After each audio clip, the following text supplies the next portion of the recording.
Let's get educated.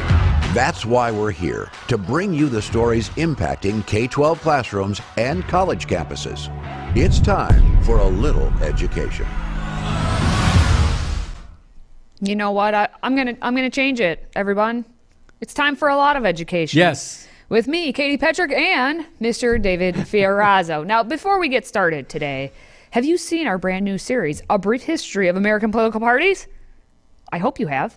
The first episode, hosted by Dr. Jake Jacobs, debuted last night, and it covered the birth of the Democrat Party. Now, tomorrow, we are going to be releasing part 2, which focuses on the early Republican Party. That happens at 7 p.m. Central tomorrow. So make sure you do download our Freedom Project app to watch all 4 parts. Yes. Yes, I agree. Now, as for us here at Educated, we're going to be talking today about some parents in New Jersey who were stunned after a school lawyer actually tells the parents that, you know what, you have no rights when it comes to what your children, your children are being taught in, I guess, the classrooms. David, what is happening? New Jersey.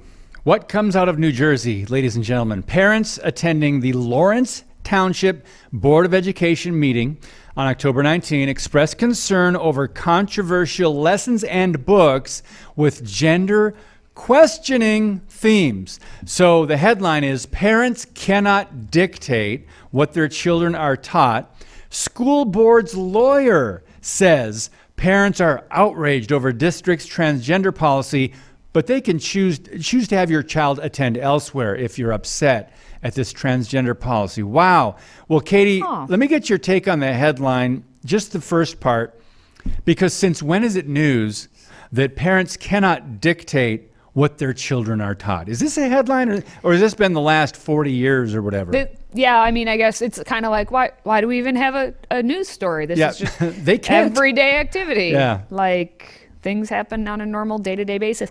Anytime, though, we put that they cannot dictate, that's when that's the buzzword that really gets both sides riled up. Dictate. You cannot dictate what is happening. Now, what about input? Input. Yeah. Be concerned about, care about. It's basically, parents cannot care about what their children are. Parents, stay out of it. Taught. Get out of here. But and I guess this is one of those. Ever since coronavirus, this has been the wake-up call that parents have needed. To pay attention to actually what's not being taught to your children. Again, as we learned on the Monday episode, if you haven't checked out the Monday episode of Educated, please do so. We talked about the NAEP scores and how basically our children cannot read and they cannot do math. So check out that episode if you missed it. But this is exactly where parents need to have some input and dictate, if you will, to work together with the actual schools so that, I don't know, all the adults in the room can come to a consensus of some sort. And please act like adults. Act like adults. Yeah. Now, let's get into the nitty-gritty here. One of the books that concerned parents criticized the school district was called Jacob's New Dress. Mm-hmm. So this is a picture book for kindergartners. It tells a story of a young boy who enjoys playing dress up and wants to wear a dress to school. What could go wrong? Well, these are children who don't know how to process these things. So parents confronted the district about encouraging 4th grade students to question their gender with a lesson on the gender snow person. Now, I've heard of the gender gingerbread person or whatever, but the snow person? Students are asked to participate in a game where they can pretend to be any gender they choose. They are encouraged. So a woman named Anna Samuel spoke during the board meeting. She said the district's lesson strongly encourages children to question their gender and moves them toward the slippery slope of transgender treatment plans. Katie? Well, and that's the thing, is the reason all these parents kind of spoke out too. The transgender policy for the school district is policy 5756, and it states that the district shall accept a student's asserted gender identity and that parental consent is not required. Again, as we always say, these are children.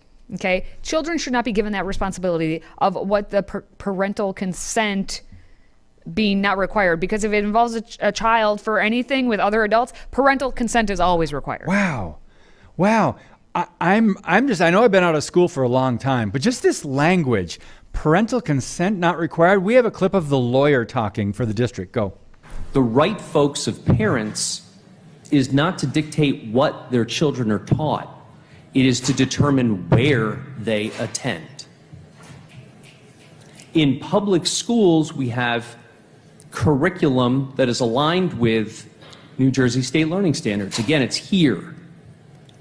But please know, if your students attend these awesome schools, they're going to be instructed in this curriculum, which is consistent with state learning standards. That's not binding. If you choose to have your children attend elsewhere, that's your right. Awesome schools. Smugness. Oh, Katie, I left my galoshes at home. Get that it's getting deep. smugness off me. It's getting really deep in here. There. Me without my boots. Oh no. So oh no. According to the policy, oh my goodness. And by the way, parents can decide where you want your kids going. You have no say in what goes on or what you can dictate. According to the policy, a staff member must refer to a child by the child's preferred names and pronouns, but they are not required to notify a student's parent or notify a student's parent of the student's gender identity or their expression. So parents don't need to know. Again, Katie, this itself is one of the most concerning things that we've seen exposed over the last several years. And then along with this, what needs to be happening, if he keeps claiming it's your right that you can send the kids elsewhere, then let the money follow the kid. Let the money that is supposed to go to that public school then, because your kid lives in the district, let that money follow the kid so the kid can, apparently the kid is allowed to choose everything else, gender, whatnot. How about the kid gets to choose where he or she goes to school and with how much money? Since we're not being adults here, we're just having the children decide everything. I think that may be a good option then. Wow. All right, there's so much more we could say about that, but we probably will on another show because this is happening all the time. But still to come, one of the oldest colleges in the U.S. votes to subsidize the Plan B pill, making it cheaper and more convenient to end possible pregnancies after sex. Stay with us. If you have a smartphone, tablet, Roku, or Apple TV, consider downloading the Freedom Project Media app. It's 100% free and includes all of our weekly shows, plus lecture series, archive programs, and award-winning animated videos for families like the Presidential Minute, Battles of America, and Heroes of the West. Don't rely on the social media giants to keep you informed. Simply download the Freedom Project Media app from your app store and allow notifications. And we'll let you know when a new video is ready.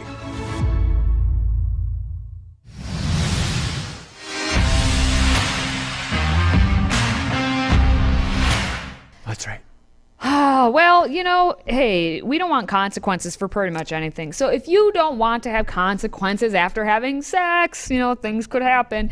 Well, just attend the College of William and Mary in Williamsburg, Virginia. It's only the second oldest university in all of the US of A.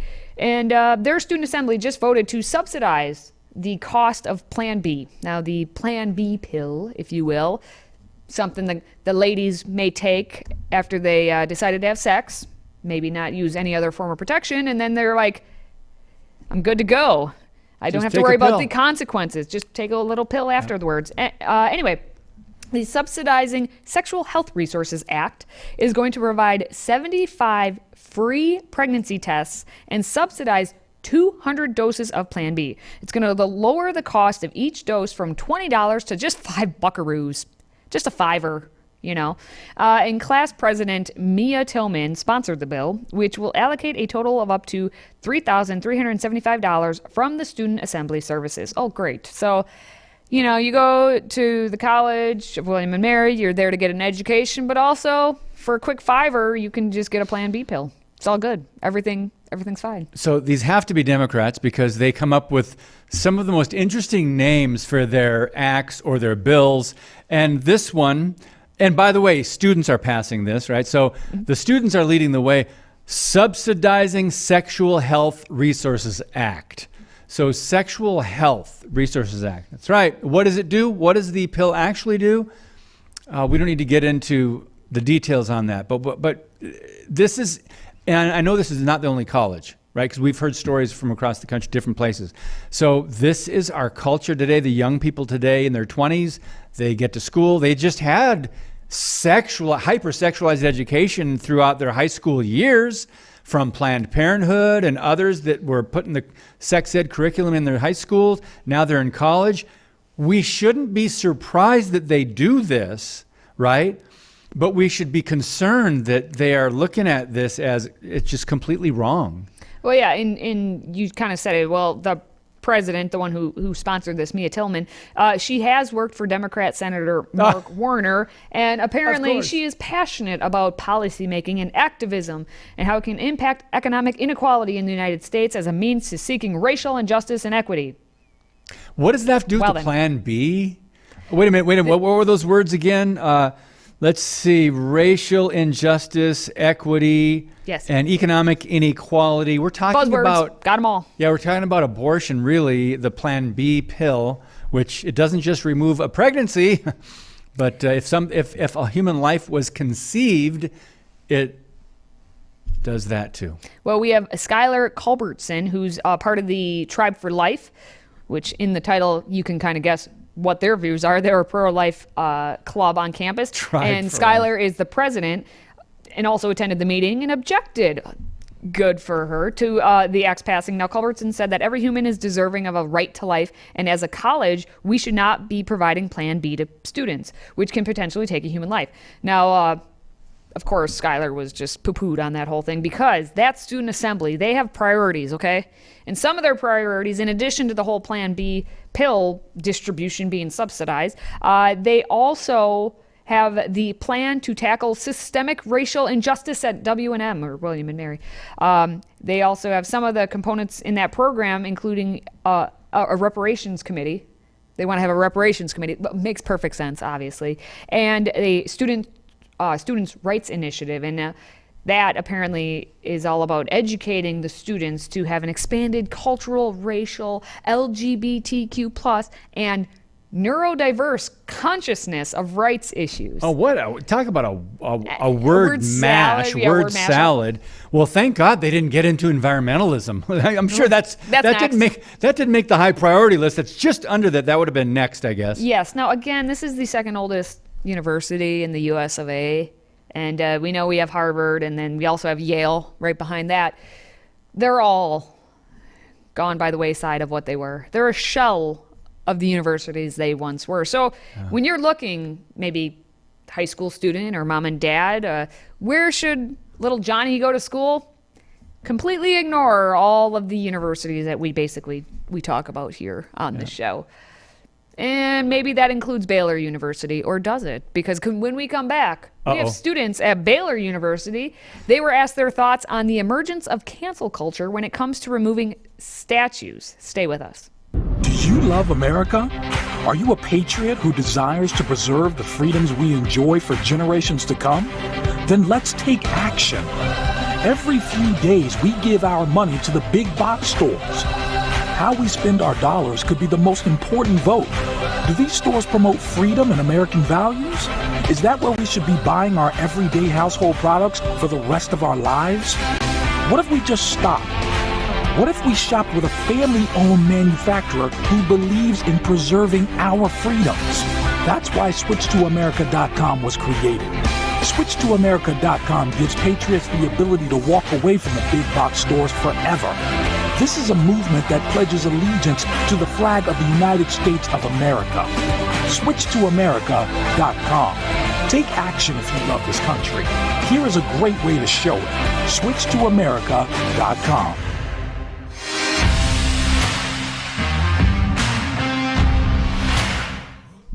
Oh, it's another one of those campus reform. What are the students going to say? Well, this time we have Heike Marema, who asked students at Baylor University, all the way down there in Texas, on their thoughts on the national trend in recent years of protesting to remove, prominent statues because they're all of people who are a bunch of racist, sexist, bigoted, homophobe, something, insert whatever you white want to. Colonial supremacist or something. Yeah, white supremacy, colonialism, all of that. So she decided, hey, what do you think of it? The whole cancel culture thing. And should we get rid of these statues? Take a look. In recent years, there have been protests around the country to remove certain statues. At one point, there was a protest here at Baylor University to remove the statue of Judge Baylor, co-founder and namesake of the university, in order to promote racial healing.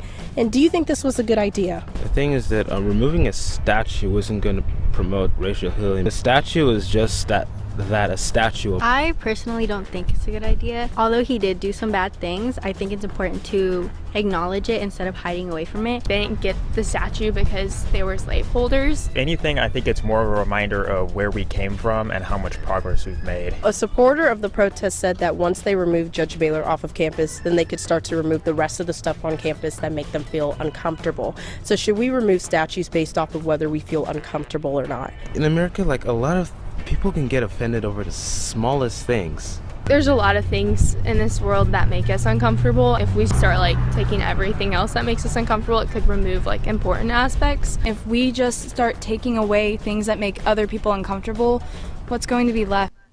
I think the Democrat Party makes me uncomfortable, and the media and the woke corporations and Planned Parenthood and university professors. So they all make me uncomfortable, but I guess I'm not a student. But by the way, Katie, that gives me a little ray of hope. The answers that those kids just gave, because that's a university. So now I'm wondering how many she actually interviewed. Hey, who knows? But more importantly, no one cares what you have to say, you self-identified white Christian male. That's right. What are the other things? White Christian male, heterosexual. Heterosexual, there it is. I knew I was missing one, so no one wants your opinion. That's an important one. But this was Baylor University in Texas. So, you can at least, I guess, hope sometimes or suspect that some of the students, you could find some students who would be like, if we, they still have the common sense that if we take such great offense to everything, we have nothing left. By the way, I heard she was interviewing those students coming out of a Christian Bible study meeting. Oh, maybe that was that. So that's the fraction of students. I'm kidding. I see. What a skeptic I am you about are this. A little bit of a skeptic. Yeah, well, I've seen you so had many. You had that ray of hope.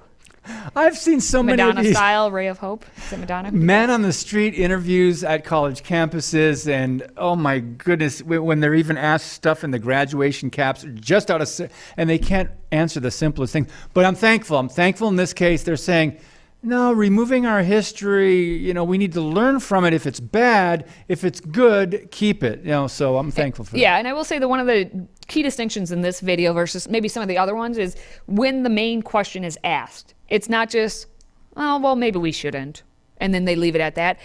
These students all had something going on up top, so they were able to say, no, leave the statues alone because, and then they were able to insert, well, I mean, you could get offended by anything. And if you get offended by pretty much everything, nothing will be left. No, the reason their statues were put there in the first place is not for the bad stuff. We're not being like, hey, look at all the bad stuff this person did. We made a statue for them. It's for the good that they did. So we're trying to focus on the good. Or the other ones were just like, hey, let's not be so sensitive. But one of the things to think about is the reason she was asking those questions is Baylor, the powers that be, said, let's remove the statue. I don't even know what the Judge Baylor did or stood for, but they want to remove his statue and then remove other ones that make students or people feel uncomfortable. Where would that end? Think about it. Is correct. Correct. But at least we're done with that, because up next we have Before We Go, and we're going to discuss a teenager who actually traveled 10 hours to take her driver's test simply because she heard, hey, it's going to be easier. But she was in for a little bit of a shock. And of course, it's that time of week. We have our Babylon Bee headlines. Stay tuned. We want to hear from you. If you have a question or comment for Katie, David, or any of our other show hosts, simply visit stayeducated.org. That's stayeducated.org and submit your question or comment. Our team loves to hear from you and might just give you a shout out on air. Again, visit stayeducated.org and connect with us.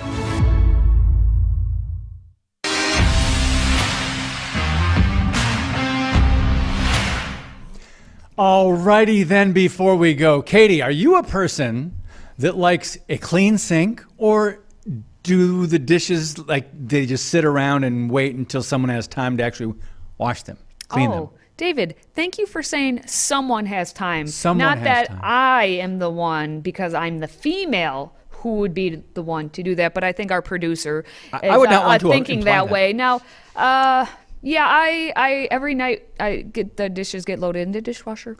Oh, good. Yep, So every someone night. does them. They get done. Anyway, one woman claims to have found the ultimate hack for keeping her kitchen clean. No dishes or utensils. So you see 28-year-old Rebecca Cubberly has gone viral for the simple act of wrapping her kitchen table in tinfoil, which her family then eats off of with their hands. Everything is a snack food. Rebecca says she usually spends at least 30 minutes cleaning up after a meal. This way, she can save 3.5 hours a week by simply throwing away the tinfoil.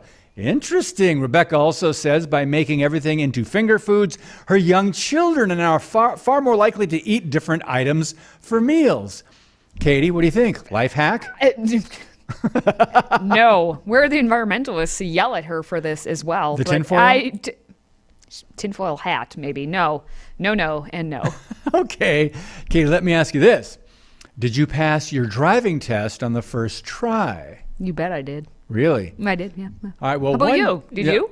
I don't remember. That was much longer ago than you had to take yours. But I did. One young lady from across the pond seems to be struggling to get her license. So she thought she would outsmart the system by traveling 500 miles to a testing center that claims to have a 90% pass rate. Constance Camphor journeyed all the way to the Isle of Mill off the coast of Scotland to take her second driving test. It was a 10-hour trip. She developed a fear of roundabouts while driving and decided to take her test somewhere that had a lower chance of facing her fear. Sadly, it just wasn't Candace's time, as she ultimately failed the test yet again, this time for crossing over the center lane too many times.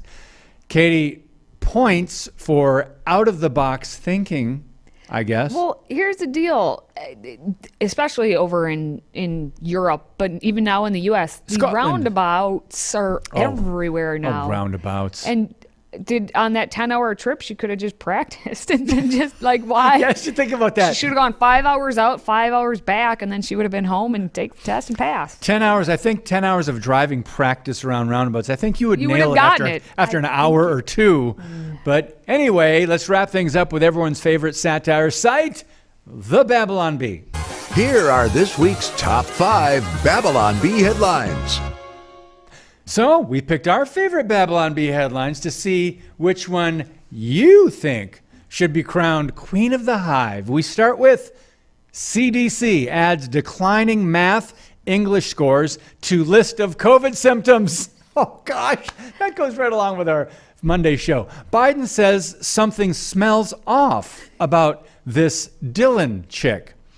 Next, after talking to trans TikTok star about womanhood, Biden invites Jimmy Kimmel to come talk about being black. Gosh. Next, in powerful call for nation to calm down, Biden falls asleep. And finally, while eating breakfast Thursday, Fetterman suddenly answers third debate question from Tuesday. Katie, she was trying to just hold it in during so she wouldn't goof up the headlines that I goofed up anyway. But what's your top pick? Okay, because this is what I did for the Healthy Republic and had to watch that entire interview. Let's go to Biden says something smells off about this Dylan chick.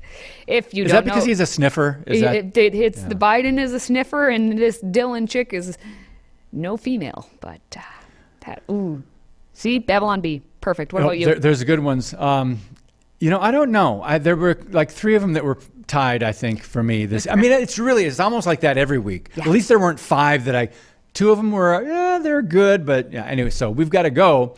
That's going to wrap it up for this segment. More to come next time, Katie. Well, that's going to do it for us today, I think, and for all of you out there. Now, make sure you do smash that like button if you're watching us on social media. And please do send us your feedback and your top Babylon Bee picks by visiting stayeducated.org. Now, for David, for myself, for everybody around here, thank you for watching, listening, and supporting the show. And until next time, stay educated.